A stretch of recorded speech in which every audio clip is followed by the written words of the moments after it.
P और S T नाम वालों को नया घर मिलने वाला है। Amen. Amen. Yes, thank you Jesus. आप लोग आशीष को देखेंगे अपनी लाइफ में। आमेन।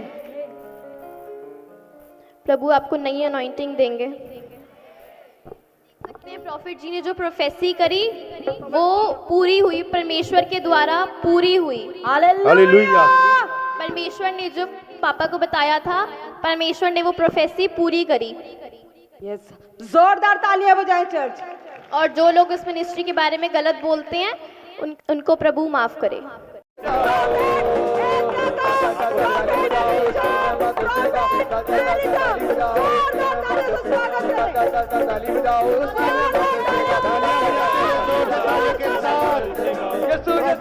स्वागत करने वालों के साथ परमेश्वर की महिमा करते हुए तारीफ करते हैं परमेश्वर की तालियों के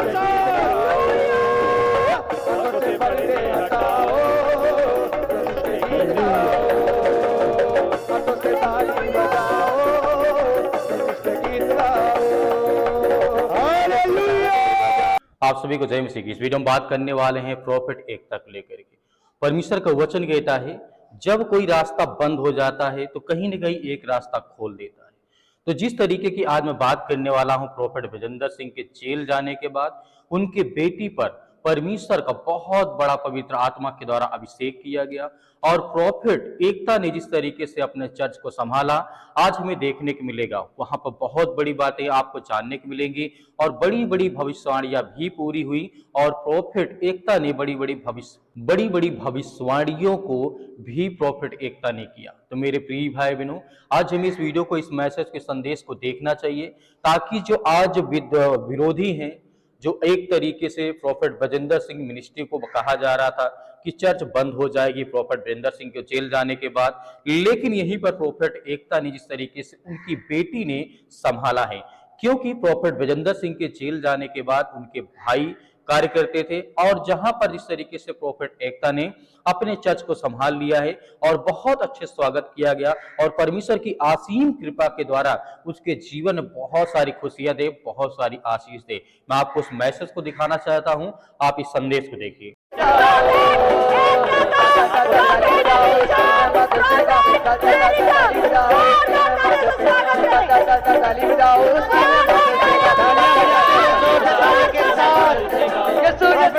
स्वागत करने वालों के साथ परमेश्वर की महिमा करते हुए तारीफ करते हैं परमेश्वर की तालियों के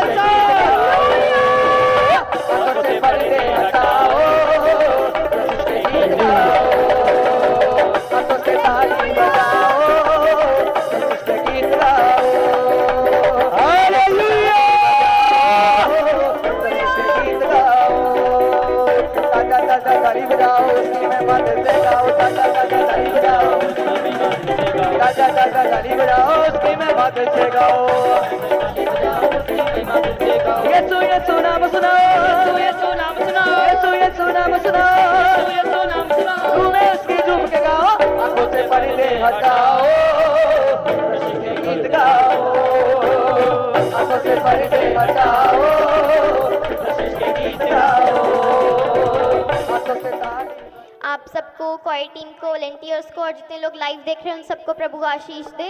हालेलुया। आमेन। बाइबल में लिखा योना में कि प्रभु ने योना से कहा कि तू जा और निनेनवे में जाके मेरा सुसमाचार दे। तो उसी समय योना ने पूछा कि प्रभु वो तो वहाँ पे बड़े पापी लोग रहते हैं, तू वहाँ पे मुझे क्यों भेज रहा है? तो प्रभु ने बोला कि वहाँ पे जाके मेरा सुसमाचार दे, उन लोगों को इतना ज्ञान नहीं है, उनको ज्ञान दे ताकि वो पाप से दूर रहें और मुझ में आए, मसीह में आए। तो योना ने प्रभु से मना कर दिया और वो दूसरे देश में चला गया। और जब वो नदी किनारे चल रहा था तो एक बहुत बड़ा तूफान आता है और वो नदी में गिर जाता है। तो एक बहुत बड़ी वेल आती है और वेल उसको अपने पेट में निगल जाती है। तो पहले वो क्वेश्चन कर रहा था प्रभु से कि मैं नहीं जाऊंगा, क्यों?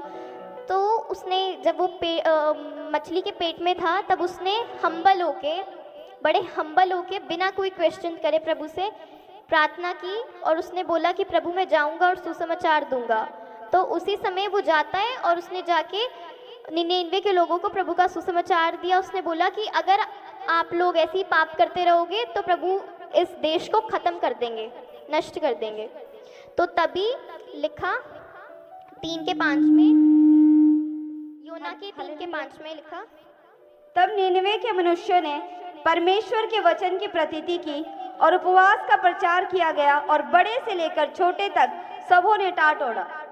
बड़े से लेके छोटे ने, हर कोई उपवास कर रहा था, प्रार्थना कर रहा था, और उन्होंने जो योना ने सुसमाचार दिया उसका पालन किया, प्रभु का पालन किया उन्होंने।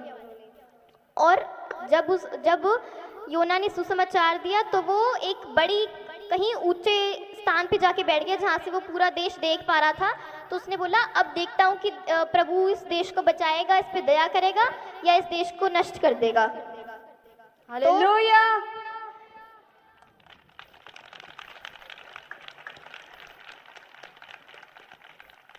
तो वहाँ के लोगों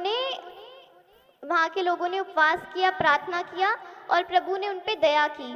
तो जब वो बैठा था तो धूप में उसको धूप लग रही थी, तो प्रभु को योना पे दया आई। तो प्रभु ने दिन ही दिन में उसके पीछे एक रेंट का पेड़ खड़ा कर दिया, और तो उसको बड़ा अच्छा लगा, वो आनंद में आ गया, उसको बड़ी खुशी मिली कि उसके ऊपर एक पेड़ खड़ा कर दिया प्रभु ने।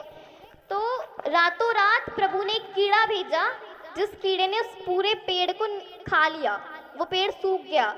तो जब वो अगली सुबह उठा तो उसने पूछा, हे परमेश्वर, क्या इस पेड़ की आयु इतनी थी, तो इससे और थोड़े दिन उसे लंबी आयु नहीं दे सकता था?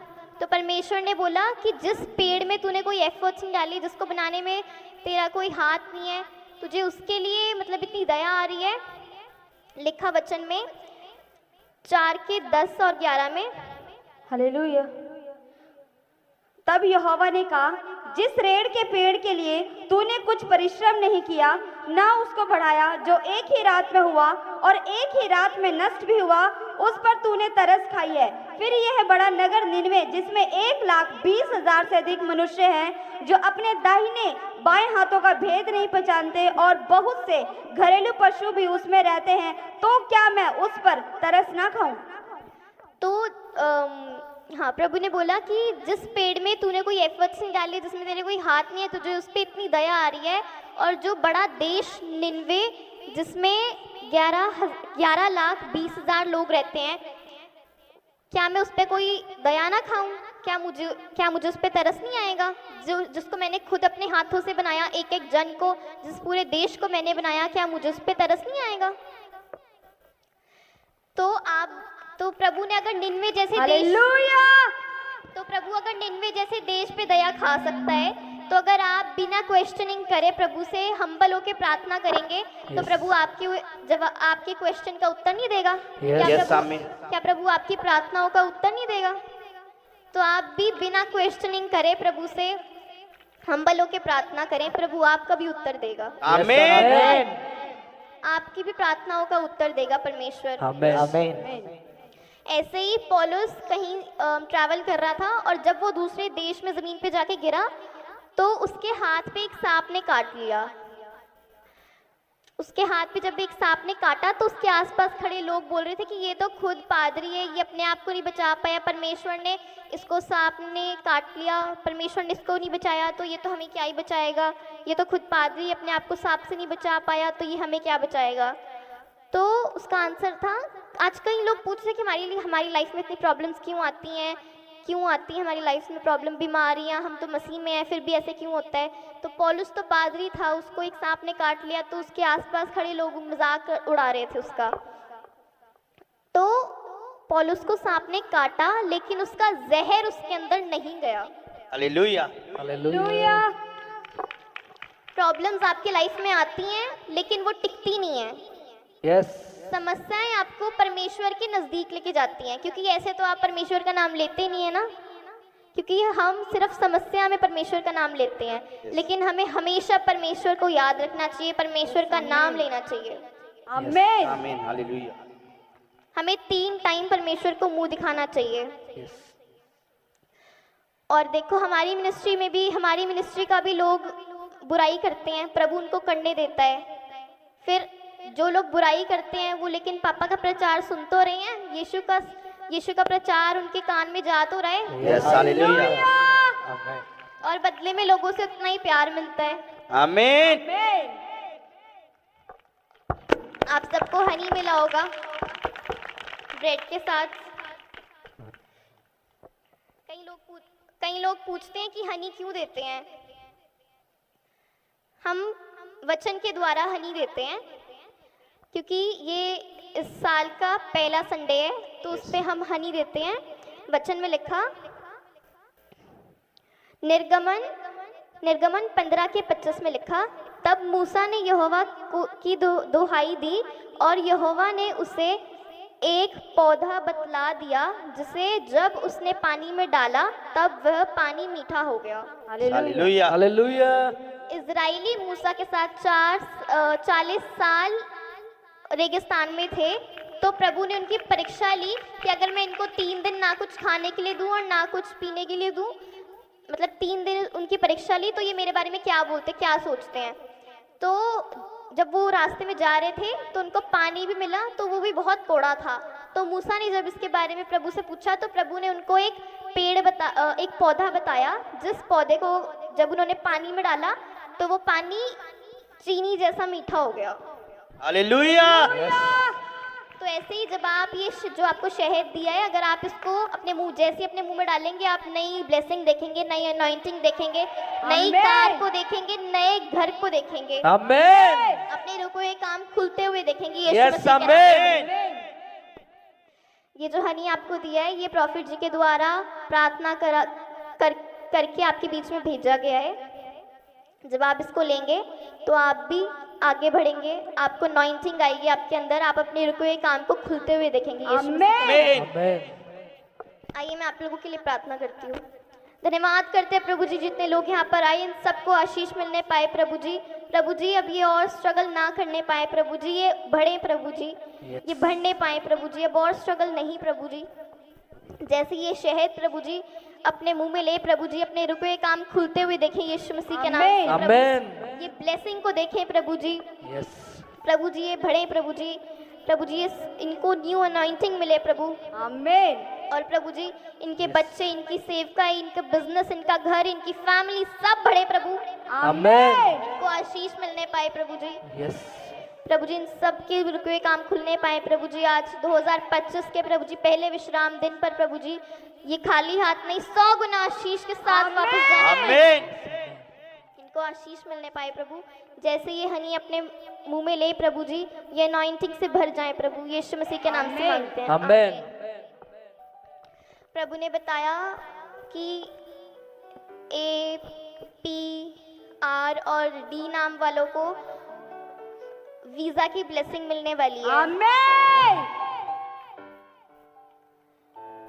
E, P और S, T नाम वालों को नया घर मिलने वाला है। आमीन। आमीन।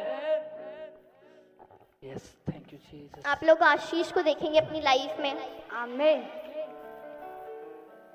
प्रभु आपको नई अनॉइंटिंग देंगे। अपने प्रॉफिट जी ने जो प्रोफेसी करी वो पूरी हुई, परमेश्वर के द्वारा पूरी हुई। हालेलुया। परमेश्वर ने जो पापा को बताया था, परमेश्वर ने वो प्रोफेसी पूरी करी। यस, जोरदार तालियां बजाएं चर्च। और जो लोग इस मिनिस्ट्री के बारे में गलत बोलते हैं उनको प्रभु माफ करे। जिस तरीके से आपने देखा प्रोफेट बजिंदर सिंह की बेटी प्रोफेट एकता ने संदेश दिया, परमेश्वर के सुसमाचार का प्रचार किया, लोगों को बताया, समझाया। हालांकि ये कई दिनों से चल रहा था। प्रोफेट बजिंदर सिंह की बेटी जो है प्रोफेट एकता कई दिनों से ये अपने भविष्यवाणियां भी करती आई हैं, बहुत सारी बातें हमें देखने को जानने को मिली है। लेकिन परमेश्वर का वचन कहता है ना कि जब सारे रास्ते मार्ग जब बंद हो जाते हैं, जो कोई परमेश्वर के वचन विश्वास करता है उसके जीवन में बड़ी बड़ी आशीष आती है और बड़ी बड़ी बरकत आती है।